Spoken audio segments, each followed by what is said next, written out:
thing, he's eating all the beet. He's pulling it up out the ground. So he goes through the front of the, well, kind of a header here.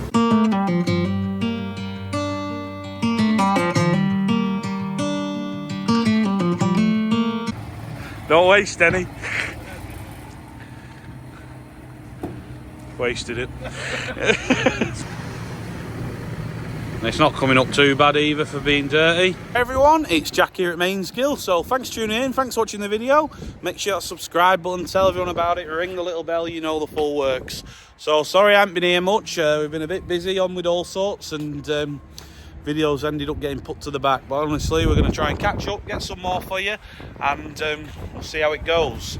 So this video I'm doing today, this is actually the start of what I'm going to be filming tomorrow. So what we are doing is we have got a phone call from, he's called Mike Leckenby. He drilled the fodder beet for us, although you didn't get to see the video. Hopefully you will be able to see that video. I've just lost my memory cards. It will turn up at some point. But anyway, he's coming to lift that fodder beet now. So he's going with his big self-propelled harvester. We're going to get it lifted out the ground and hopefully get it back here to Howden. So it's over at the other farm at Prospect there, where we took that rented farm on. It's actually in the field where he had his farm sale when he left, because we weren't actually going to grow it in there. However, he wanted to have his farm sale in that field. It was right there next to the yard, so we said, right, we'll put it in there, that's not a problem. Anyway, it was a bit tougher than we expected, the field, but it's grown, it's just not done as well as we expected.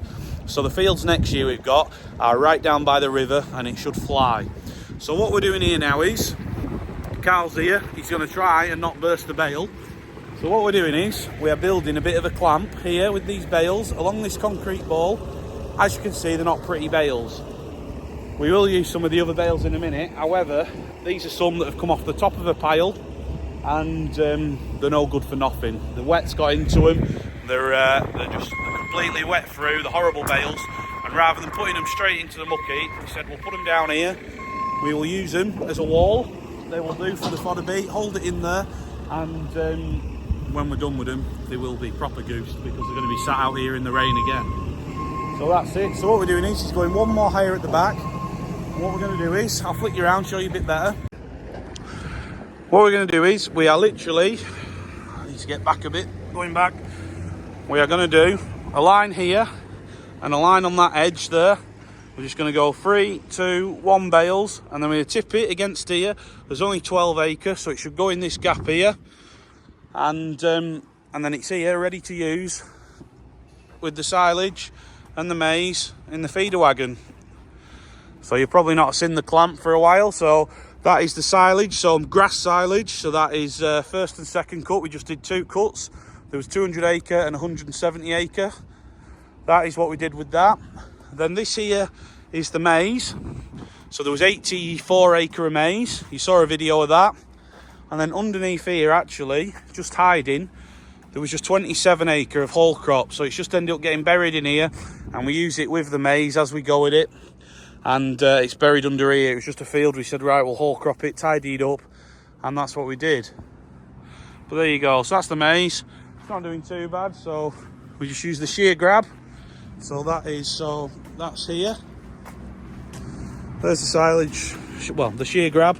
We use that, you go along, it's a big blade, chops it off, keeps it nice and clean. Along front of there, you'll have seen that on everyone's videos, I think most people have them now, that have clamped silage. And he just keeps it there, keeps the air out, because it does a nice clean cut rather than going and bucking and rooting it all up. Nice clean cut, and it just tries to keep the air out. So there we go. Maize does fairly crumble as you do it anyway, but anyway, it's not doing too bad. But yeah, so this is just the beginning of tomorrow's video, and get the fodder beet harvested and go along this wall. Good.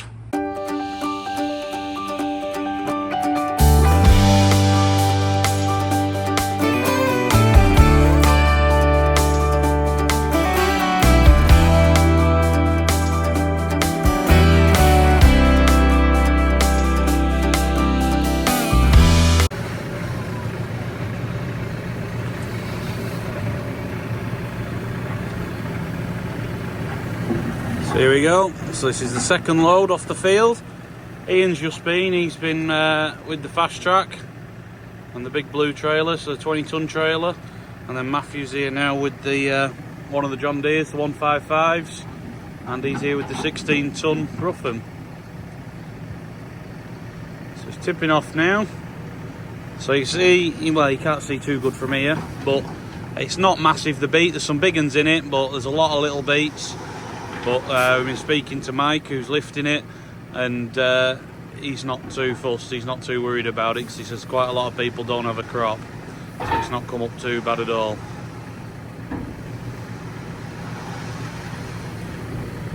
And it's not coming up too bad either for being dirty. There's a bit of soil, but not a lot there really, to say how wet it's been. It's not sticking to it too much. And, doing well. We'll have a look at it. Good. Right, so I'm going to head to the field now. I'm going to go there, see how it's doing. But this is the pile here, so I've just made them bales a bit higher because Matthew thinks there's going to be more than we thought. And this is it here. So you can see there's all different sizes. Some are tiny, some aren't too bad, like that one. And then some, which you can't find at the minute, are good sized ones for whoppers. Not a bad one there next to my foot. So yeah, there's some good ones in there, but there's a lot of little stuff. But anyway, at least we've got something to feed to them. But there's the fodder beet. It's not looking too bad. Let's go and have a look in the field, see what's occurring. Good.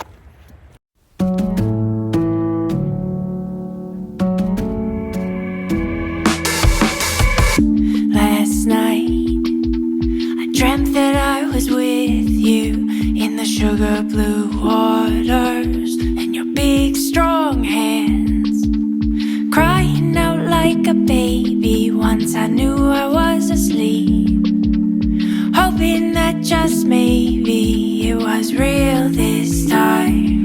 A little rain begins to fall down, wash it away and see what stays around. And round we go now, I lay my eyes that you laying by my side. Radio loud, yeah, we get wet with the top down, but I don't care, as long as I got you right here with me. I don't always believe in miracles, but I always wish on a shooting star. Yeah, we never spoke of it, we never did go too far. I just wanted to tell you that you're perfect as you are. A little rain begins to fall down, wash it away and see what stays around.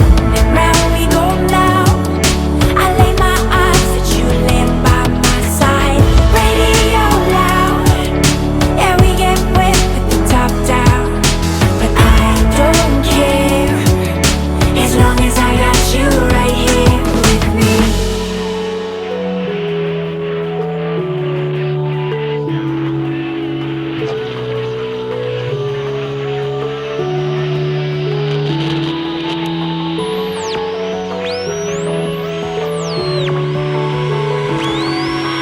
I don't care, as long as I got you right here. A little rain begins to fall down, wash it away and see what stays around. And round we go now, I lay my eyes that you laying by my side. Radio loud, yeah, we get wet with the top down, but I don't care, as long as I got you right here with me.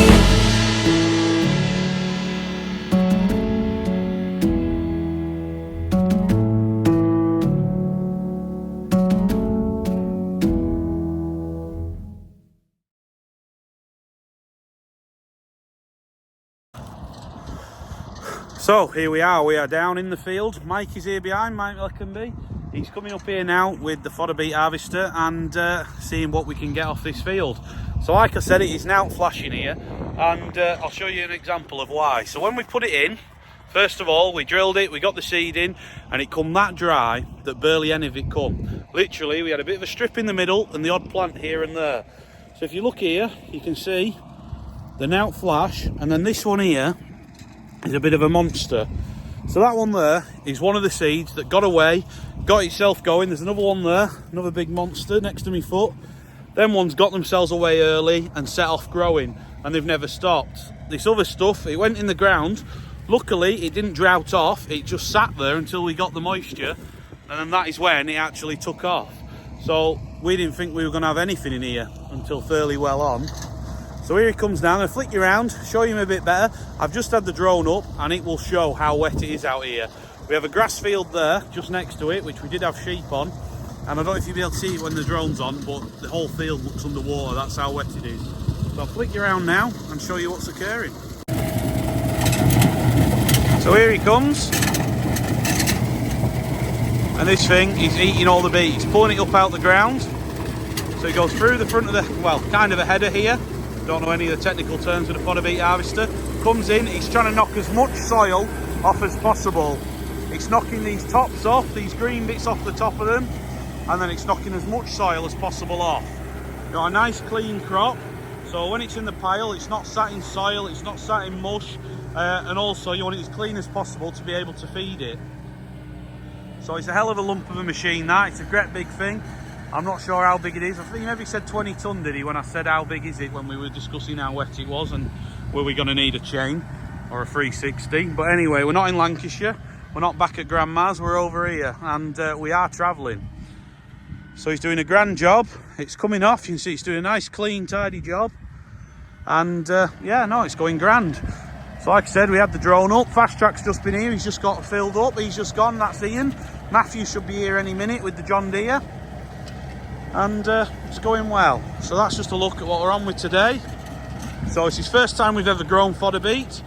Like I said, it weren't ideal, this field. It were a bit tougher than we expected when we got ploughing. However, I've definitely got a 22 acre field down by the river for it, next to where the maize is going. And I was just discussing it with him. We might have another 11 acre field there we might put in. Well, there we go. So it's going well, it's looking good. And hopefully we're going to have a big pile. Because what I haven't said is what we're going to feed it to. So what we're actually going to feed this fodder beet to, I've said we've grown it and we're getting a pile of it, but I've not said what we're feeding it to, is we'll put it through the feeder wagon. So that's the feeder wagon we have, that's Shelbourne Reynolds. We'll put it through that, mix it in with the silage and the maize. We'll give it to the fat beast, so the beast that we're trying to fatten. We'll give it to the young beast.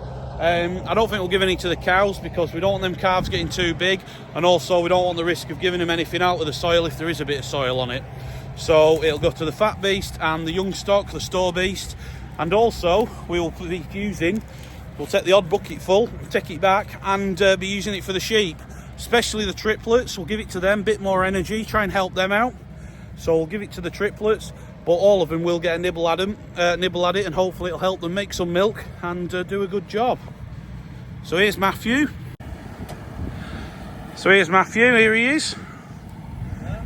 Back for another load. Yeah. Is he getting a bigger pile in the yard? Yeah. Good. Yeah, no, it's going all right. I just say he's travelling well. We're not at Grandma's, we're not in Lancashire.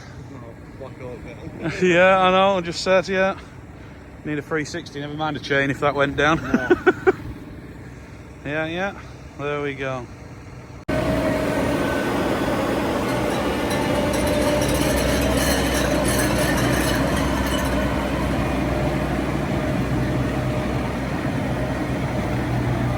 Time to unload. So you saw he filled Ian up on the drone, now he's filling Matthew up here. So you can see we're not going in the field, I probably haven't said that. We're keeping well out the field because as you can see, he's clarted up to buggery. He's going to have soil everywhere when he comes out, so we'll take him. There is a track all the way down here. He can go to the bottom of the track and drive up, and hopefully it will get rid of the soil off him. And you can see there as well, the soil dropping out as it goes out the spout as well. It's knocking a bit more soil off it, off the beet.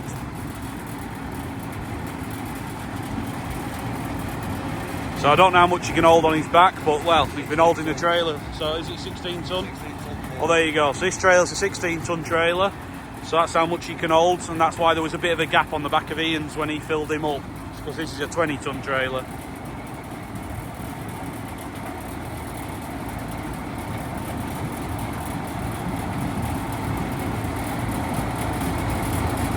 So he should soon have this field boss now. He's doing a good job. He's fairly flying through it. We do have a chain just in case, but I don't think that'll help. There we go. Is that your one, Matthew? Don't waste any. Wasted it. Put it in the trailer. Better leaving it in field than getting it all over yard. There we go. Good stuff. Hey.